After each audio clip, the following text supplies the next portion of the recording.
Hey guys, so today I want to talk about something a little bit different than what I normally talk on the channel. And that's going to be about how I personally healed my depression. Okay, how I healed my feelings of sadness, my feelings of hopelessness, helplessness, confusion, feeling lost in my life. I know that there are a lot of people out there who might find themselves in that situation. So I want to share my experience of how I personally overcame this. And it's not the typical way I think that other people talk about this topic. It's actually not something I wanted to share. I struggle with myself on this one, but I do think that maybe it can help even a few people out there. And so in that case, I think that it's worth it. Let me know down in the comments if this video does help you, all right? I do have to give a disclaimer. I am not a doctor. I am not a psychologist. I am not a therapist. I'm not a counselor, all right? I'm a life coach. And so what I'm explaining to you here today should not be construed as medical advice. This is really just my personal experience and what I did to help my own self out of this situation. And if that can inspire you in some way, then that's wonderful. And if you do find yourself in a place in which you feel like you need help, then I do recommend that you seek out the right kind of help for you from a professional. So we talk a lot in the manifestation community about manifesting our dreams and getting everything that we want and all the positive and bright and happy side of things. And that's what I like to focus on as well, because that is my area of interest, is self-actualization and basically making our dreams come true. But there is another side to the coin, and that is that yes, you are going to experience down moments in your life on the way to your goals. Yes, you are going to have situations that maybe you don't know how to handle. Maybe you're going to have to overcome your own personal demons, let's say, or have to go through certain kinds of personal trials to come out the other end and be a better, stronger person and a better manifester. So if you're finding yourself in one of those tough periods, I hope that this story can inspire you. So I actually suffer from some pretty bad depressive episodes throughout my life. There are many times in which I felt very down, very hopeless, very confused, very lost, very unsure of what to do next in my life, very unsure of what was the next step or the next path to take. There were times in my life I was sleeping 12 to 14 hours a day and I had zero or very little motivation to do anything. It was actually even more confusing because I was extremely high achieving throughout all of these very down and depressive periods. So that means I was still getting, straight A's, I was still working, I was still doing, tons of things that people would think, well, if you're depressed or if you're down or if you're not feeling good, in yourself, that you wouldn't be able to do these things. It's really not true. A lot of people can, with the right kind of mindset, can struggle through those things,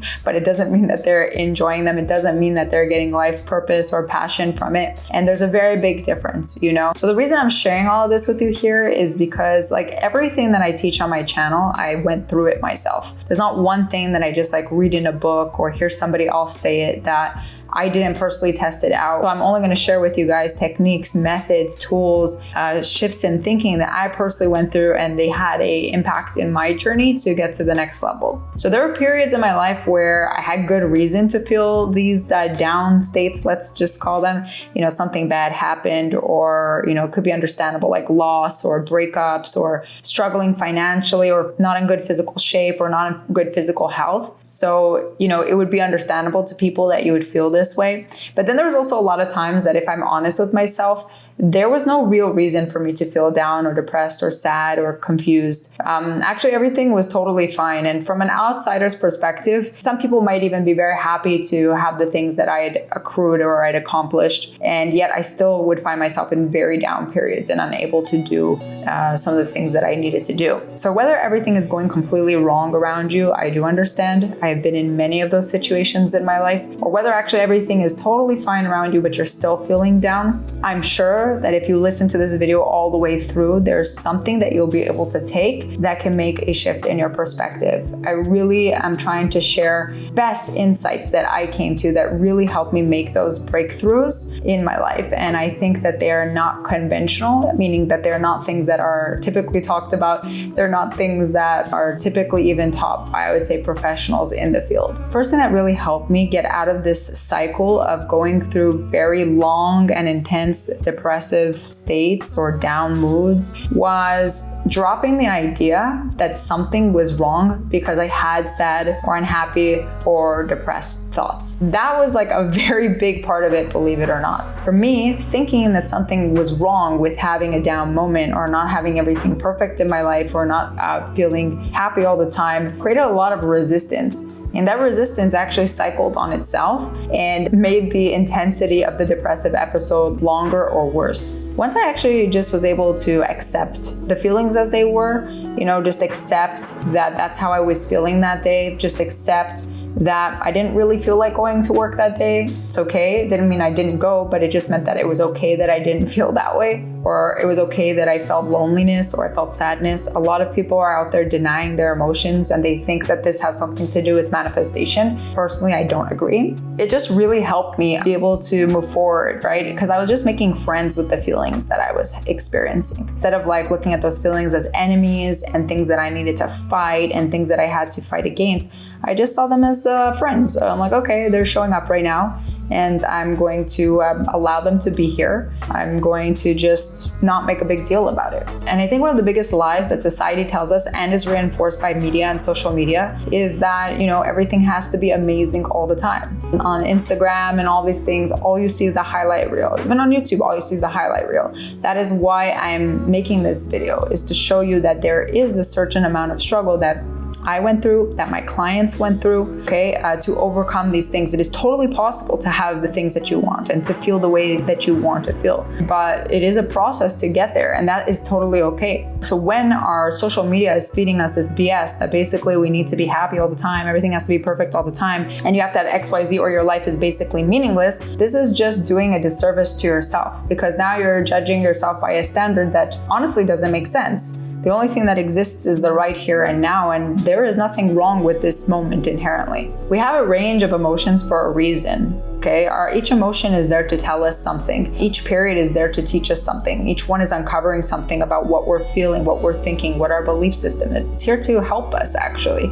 So to try to deny our feelings or to say that they're wrong in some way doesn't really help us in the long term, and it also doesn't help us reach our goals effectively in a sustainable and effective manner. Continuing on that idea, but number 2 is that I just started accepting things the way that they were. And it's funny because in manifestation, a lot of people talk about ignoring and that kind of thing. For me personally, I found it much more helpful to actually just accept it, to accept this moment and understand that this moment has no bearing on a future moment. There's nothing wrong or bad about the moment as it's presenting itself. So a lot of people go into panic mode, right? And they think, oh my God, this is so bad because it's like this and I want it to be like that. And that's not true. That actually just creates more resistance. A lot of times I'd feel like, oh, something is wrong with me because I don't feel like working today, or I don't feel like going out on a Saturday night like everybody else is doing. But actually there's nothing wrong with that.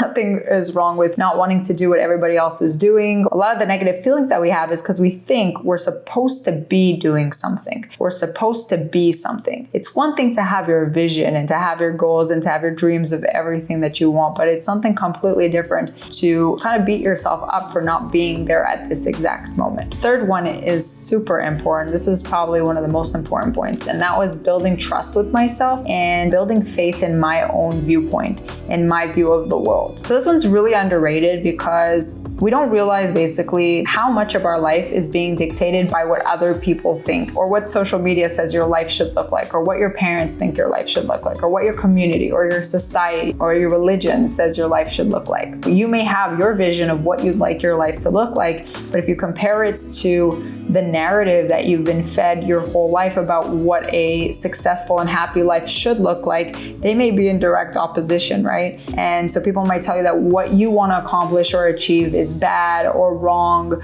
or not likely to happen or not the mainstream. But if you listen to other people's opinions about what they want you to do with your life, you may accomplish their version of success, but you'll never really be successful in your own eyes. And that was a very big thing that caused unhappiness for me in my life, was that I didn't realize subconsciously I was holding other people's ideas of success in my own mind. And so the thing is that even if you achieve their version of success, you won't be happy. And that's such a big part of the work that I do with my clients in my coaching program, is helping them uncover what is going to really make them happy. What does their version and idea of success look like for them, and how to really tune out the voices and the ideas and the subconscious beliefs that are telling you that success is something other than your vision. So a big part of healing my feelings of unhappiness was really starting to trust my vision of life that was given to me, and my gifts that were given to me, and my talents that were given to me, and not to somebody else, right? The thing that throws people off is that they think that somebody else can validate your viewpoint. Nobody can validate your viewpoint. Your viewpoint is completely unique. It's been given only to you. It comes from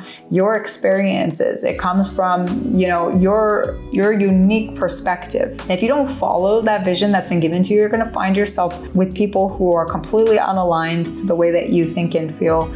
You're going to find yourself in jobs that just don't resonate with you. You're going to find yourself in relationships that don't resonate with you. And you'll wonder, how did you get there? You'll be so disconnected from yourself that it may even be hard to even truly hear your inner self talking to you. It may be hard to even truly hear what the vision is that you've been given. And it can take some time to really uncover that and uncouple that. But once you build that trust back up with yourself, life really changes. You get so much more confident. It's so much more easy to make choices about what you will do next in your life. It's so much more easy to say no to things that other people are saying yes to things, because you just know that your vision is your own and that you can trust it. So I personally truly believe that everybody has been given their own vision. You yourself have your own vision that you've been given, and that's just between basically you and God, you and the universe, you and source, however you want to think about it. Okay, that's just between you and you, and no one in this life can actually truly affirm it or deny it. It's really only your own, and you have to move forward on that with full conviction. When you do move forward on the things that you want to create in this life with full conviction, there really is no better feeling than that. The next thing that really changed my life was lowering the importance of things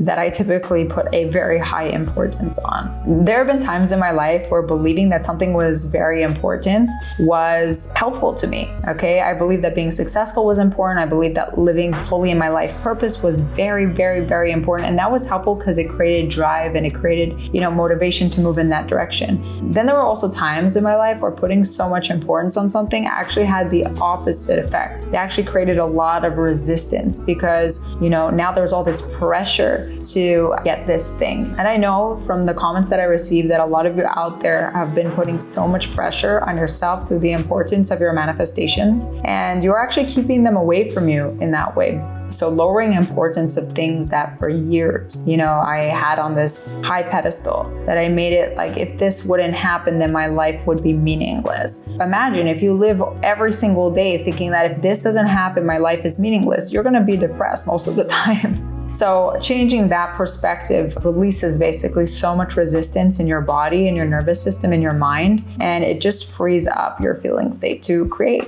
The next thing that I really did was start to monitor what was going on in my own mind, to really start looking at what was I really thinking, what was I really indulging in my thoughts, what were the things that I was saying to myself on a daily basis. I also started monitoring what was the information that I was consuming on a daily basis. Was it in line with the things that I was trying to create, or was it against the things I was trying to create? Was it negative topics or was it positive topics? And then the third thing was I really started monitoring the kinds of people that I spent time with and who I let into my environment and into my world. I can say from my own experience that if you spend a lot of time with confused people, meaning they have a lot of problems in their life and they don't know what direction they're going in, and they're uncertain of themselves and they're uncertain of what they're doing, and they're hot and cold and they're all of these things, you're going to feel confused. And if you feel confused, you're going to feel depressed. You're going to feel down. So, I pay a lot of attention to the quality of the people that I surround myself with and what mental state are they in, because mental states are very contagious. So if you're spending time with a lot of negative people, depressive people, down people, mental states are very contagious. Just be aware of that. And I also have a video coming out about that, specifically on the topic of people and how to change your environment from certain kinds of people. The next thing I did was I stopped believing that everything had to be perfect all the time for things to work out, for things to be all right. I started to understand that actually everything was all right as it was right now, and everything more than that is just extra. And coming from that perspective allowed me to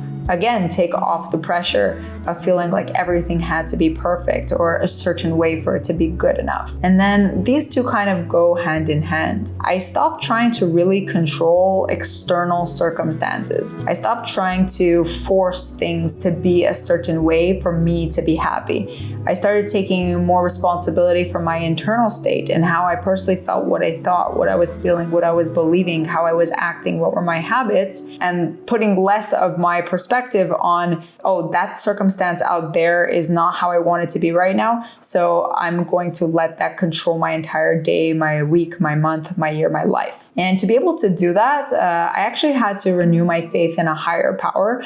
Personally, I believe in God. You can believe in universe, source, higher power, even your own self, subconscious mind. Actually, having faith in a higher power really drastically changed my life because it allowed me to let go of control of a lot of things that were not for me to control, that were for the subconscious to bring about, or for God to bring about, or however you want to think about it. There's the things you need to do, and then there's things that the external force needs to do. And you need to know the difference if you want to be successful in the things you want to create in your life. This is why it's so important to understand the true power of each belief that you hold in your subconscious, the true power of your bigger, greater, even existential belief systems, because they absolutely will affect your choices and your feeling states and how you perceive things that are happening to you every single day. It's going to completely change your perspective of that. I do understand that it's actually really hard to find a practitioner or even a coach or any kind of mentor or friend